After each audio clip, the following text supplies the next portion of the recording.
प्यारे दोस्तों, एक गांव में एक श्याम चाचा रहते थे। उन्होंने अपने घर के कामकाज, रोजमर्रा के छोटे मोटे सामान और घरेलू जरूरतों को पूरा कराने के लिए अपने ही भतीजे रोहन को अपने पास रख लिया था। रोहन अभी जवान था। श्याम चाचा का घर काफी बड़ा और पुराना सा था, जिसमें कई कमरे बने हुए थे। एक दिन की बात है, रोहन अपने कमरे में था। उसने खिड़कियां बंद कर रखी थी और आराम से कपड़े बदल रहा था। अंदर से दरवाजे की कुंडी उसने लगाई ही नहीं थी। तभी अचानक बिना आहट के राधा आंटी कमरे में आ गई। रोहन को उस हालत में देखकर वह बुरी तरह घबरा गई।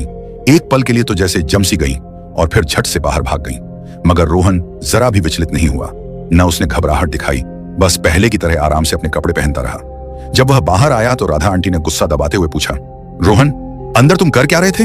रोहन ने बेपरवाही से कहा, राधा आंटी, आपको तो पता ही है, काम पर देर हो रही थी, इसलिए कपड़े बदल रहा था। अब मेरे मुंह से और क्या सुनना चाहती हैं?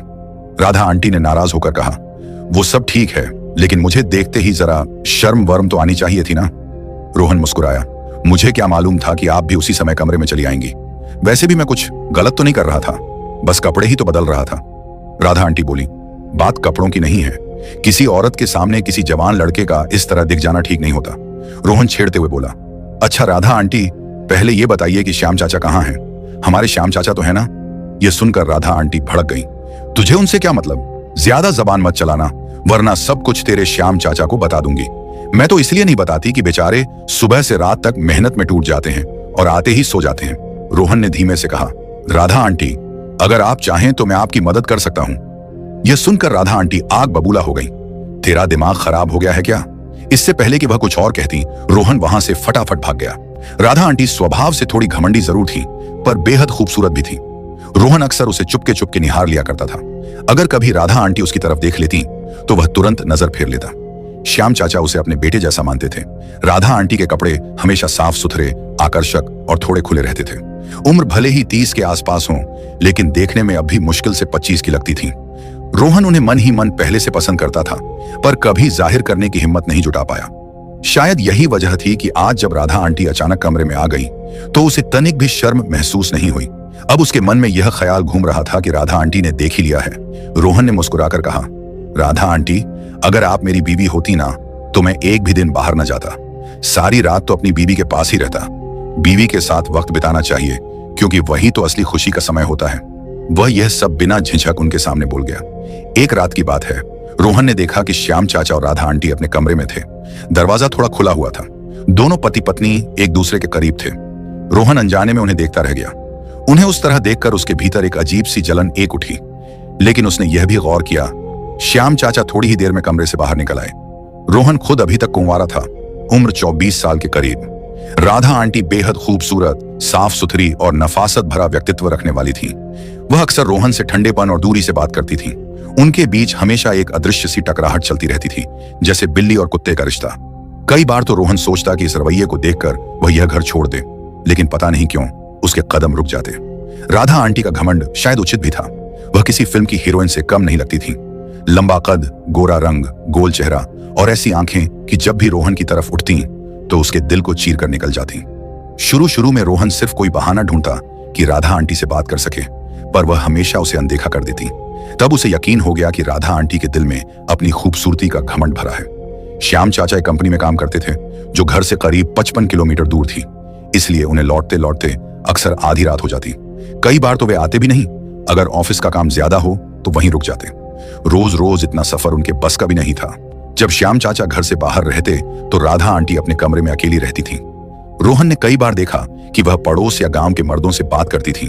उसके दिल में एक हल्की सी जलन उठती, पर वह कुछ कहता नहीं। धीरे धीरे उसे महसूस हुआ कि राधा आंटी अंदर से बहुत अकेली है। श्याम चाचा देर रात लौटते हैं, कभी कभी तो लौटते भी नहीं। शायद इसी वजह से राधा आंटी की कई इच्छाएं अधूरी रह जाती हैं। कई दफा रोहन ने देखा कि राधा आंटी फोन पर रोमांटिक फिल्में और दूसरे वीडियो देख रही होती थी। इससे उसे यकीन हो गया कि जितनी जरूरत उन्हें श्याम चाचा की थी, उतना वक्त श्याम चाचा दे नहीं पा रहे थे। एक सुबह रोहन ने देखा कि राधा आंटी बेहद मायूस और कमजोर लग रही थी। उसने चिंता में पूछा, राधा आंटी, आपको तेज बुखार है, क्या श्याम चाचा घर आएंगे या नहीं? राधा आंटी ने थकी आवाज में कहा, तेरे श्याम चाचा तो कई दिनों तक नहीं आएंगे बेटा, ऑफिस के काम से बाहर गए हुए हैं। रोहन ने देखा कि उनकी हालत बिगड़ती जा रही है। घबराकर वह तुरंत डॉक्टर के पास दौड़ पड़ा। डॉक्टर साहब, मेरी राधा आंटी की तबीयत बहुत खराब है, उसने घबराते हुए कहा। डॉक्टर मुस्कुराए, चिंता मत कर बेटे, अभी चलता हूं। थोड़ी देर बाद डॉक्टर घर पहुंचा। उसने दवाइयां दी, इंजेक्शन लगाया और कुछ हिदायतें देकर चला गया। करीब 1 घंटे बाद राधा आंटी की तबीयत संभलने लगी। अगली सुबह जब राधा आंटी नहाने जा रही थी, तभी रोहन ने पुकारा, राधा आंटी 1 मिनट, जरा इधर आइए। वह पास आई तो धीमे से बोली, मुझे माफ कर दो। रोहन ने चौंक कर पूछा, किस बात के लिए राधा आंटी? राधा आंटी ने शांत स्वर में कहा, जब से मैं इस घर में आई हूं कभी तुझसे ठीक से बात ही नहीं कर पाई, लेकिन तूने मेरे लिए जो कुछ किया है वह कोई अपना ही कर सकता है। रोहन ने सिर झुकाकर धीरे से जवाब दिया, कोई बात नहीं राधा आंटी, मैं तो आपको हमेशा ही अपना मानता हूं।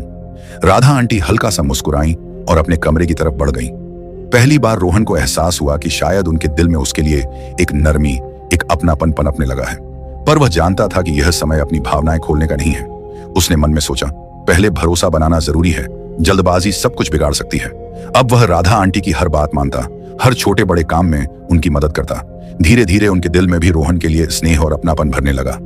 एक दिन राधा आंटी ने सहजता से कहा, रोहन, तेरे श्याम चाचा तो अब बहुत कम घर आते हैं, कभी कभी रात को मेरे कमरे में आ जाया कर, बातें कर लिया करेंगे, अकेले मेरा भी मन नहीं लगता। रोहन के होंठों पर हल्की सी मुस्कान आ गई। उसे महसूस हुआ कि उनके बीच कुछ बदल रहा है, कुछ नया जन्म ले रहा है, लेकिन वह समझता था कि यह रिश्ता बहुत नाजुक धागे जैसा है, जिसे संभालना बेहद सावधानी से होता है। कमरे में हल्की हंसी और हलचल की आवाजें गूंज रही थीं। रोहन ने ध्यान भी नहीं दिया कि राधा आंटी कब उसके कमरे में चली आईं। वह मोबाइल में वीडियो देखकर मुस्कुरा रहा था। अचानक उन्हें हल्की हंसी सुनाई दी। उसने मोबाइल उठाकर पीछे देखा। राधा आंटी खड़ी हंस रही थी। रोहन घबरा गया, तुरंत मोबाइल बंद कर दिया। राधा आंटी ने छुटकी लेते हुए कहा, अब क्यों बंद किया? डर गया क्या? रोहन ने झेंपते हुए कहा, वो कभी कभी अकेले में दिल अजीब सा हो जाता है। राधा आंटी ने उसकी आंखों में झांककर हल्की मुस्कान दी। तुम बहुत भावुक हो रोहन। थोड़ी देर चुप रहने के बाद रोहन बोला, राधा आंटी, मैं आपसे कुछ कहना चाहता हूं, पर समझ नहीं आता कि सही वक्त कब होगा। मैं नहीं चाहता कि आप नाराज हों। राधा आंटी ने उसकी बात धैर्य से सुनी और बोली, धीरे धीरे सब कुछ अपने समय पर ठीक होगा। तुम समझदार हो, यही काफी है। रोहन ने महसूस किया कि अब वक्त आ रहा है जब वह उनकी बातों और अपनी भावनाओं के बीच के गहरे अर्थ समझ सके। घर में उनके बीच की समझ और अपनापन हर दिन थोड़ा थोड़ा बढ़ रहा था। राधा आंटी ने प्यार भरी मुस्कान के साथ कहा, रोहन, तुम मेरे कमरे में आकर बातें किया करो, कभी कभार साथ फिल्म देख लिया करेंगे, अकेले मेरा मन भी नहीं लगता। रोहन के चेहरे की खुशी छुपाई नहीं छुपी।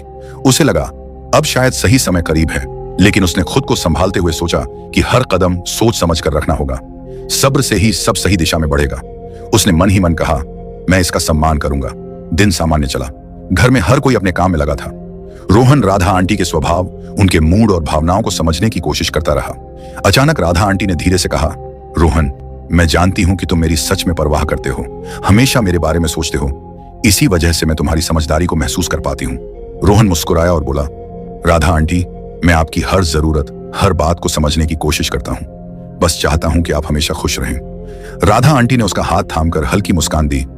तुम बहुत समझदार हो गए हो, लेकिन मैं भी हर बात सोच समझ कर ही करती हूँ। कोई भी काम जल्दी में नहीं होना चाहिए।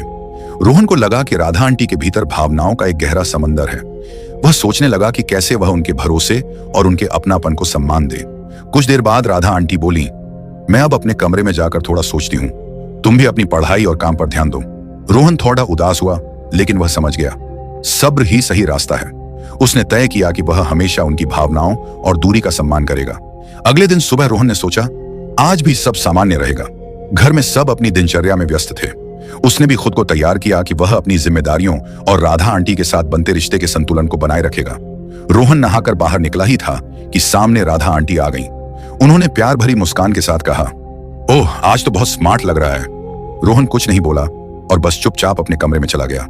उसे डर था कि कहीं उसके जवाब से राधा आंटी नाराज ना हो जाएं।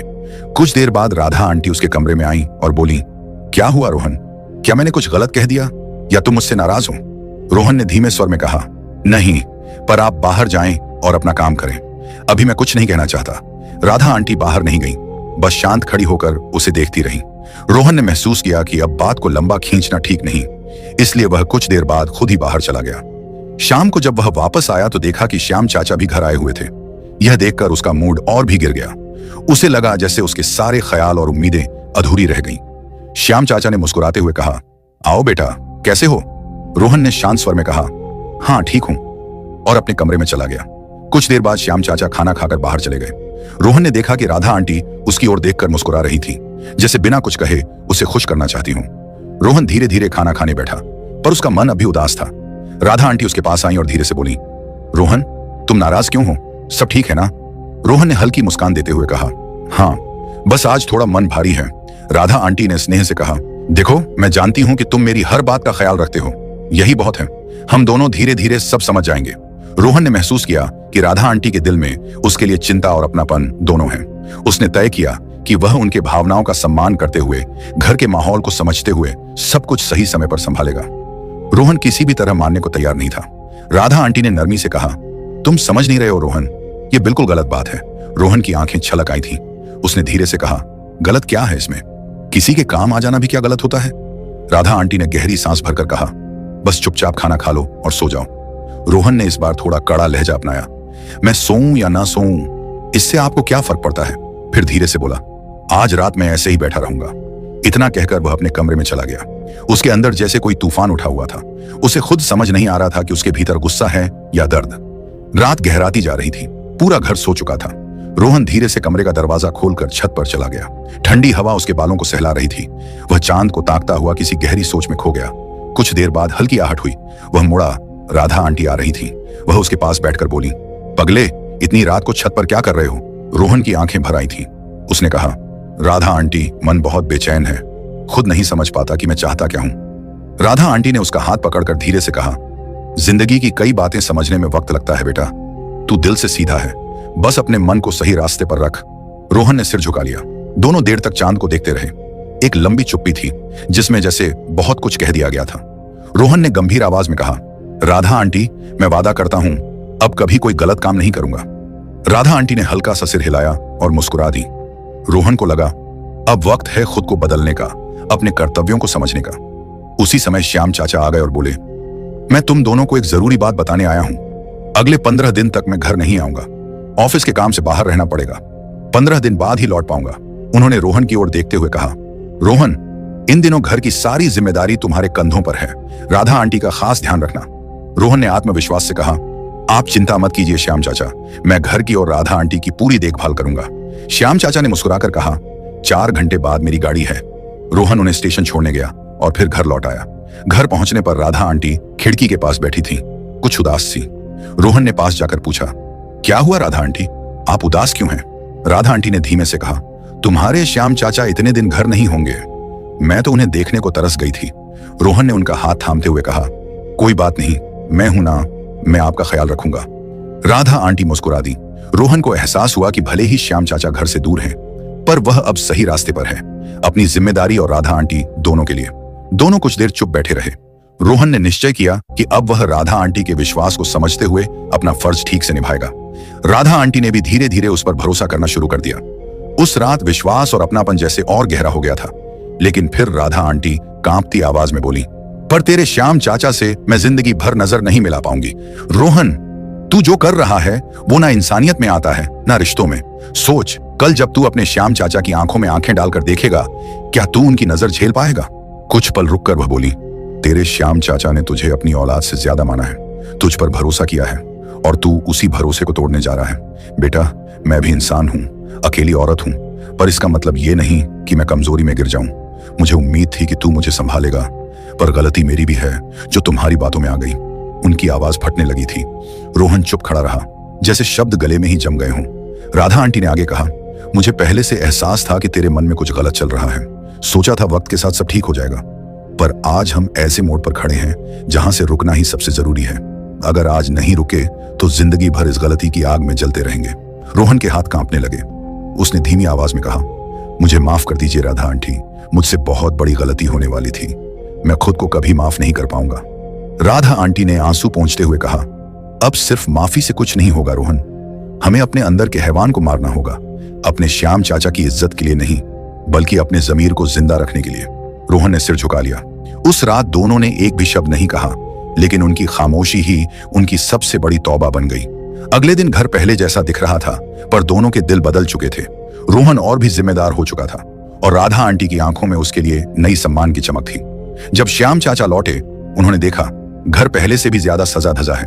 राधा आंटी और रोहन दोनों के चेहरे पर एक सुकून, एक पाकीज़गी थी, घर संभला हुआ था, जिम्मेदारियां निभी थीं, लेकिन उनके बीच एक दीवार खड़ी हो चुकी थी, तौबा की, शर्म की और जमीर की। रोहन अब पूरा घर संभालता था, पर मन से तौबा कर चुका था। राधा आंटी भी अब और मजबूत थी, क्योंकि उन्होंने खुद पर काबू रखकर एक पूरा घर टूटने से बचा लिया था। श्याम चाचा को कभी कुछ पता नहीं चला। रोहन अब उन्हें पहले से ज्यादा सम्मान देता था, क्योंकि वह समझ चुका था हर रिश्ता जिम्मेदारी होता है और हर भरोसे का अपना एक बोझ। पर कहानी यहीं एक बड़ा सवाल छोड़ जाती है, क्या ऐसा होना जरूरी था? क्या किसी पुरुष को अपनी पत्नी को इतने दिनों तक अकेला छोड़कर जाना चाहिए? क्या किसी जवान लड़के, नौकर या भतीजे को पत्नी के साथ अकेला छोड़ देना समझदारी है? इस कहानी का साफ संदेश है, भरोसा करना गलत नहीं, लेकिन आंख मूंद कर भरोसा करना सबसे बड़ी मूर्खता है। पत्नी को अकेला छोड़ देना उसकी मजबूरी बढ़ा देता है, और किसी जवान पुरुष को उसके साथ रख देना उसकी इज्जत को खतरे में डाल सकता है। घर सिर्फ दीवारों से नहीं चलता, उसे सुरक्षित रखने वाला एक जिम्मेदार पुरुष भी होना चाहिए।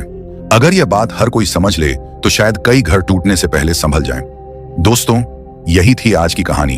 अगर आपको यह वीडियो पसंद आई हो तो लाइक करें, चैनल को सब्सक्राइब करें और बेल आइकन जरूर दबाएं। धन्यवाद।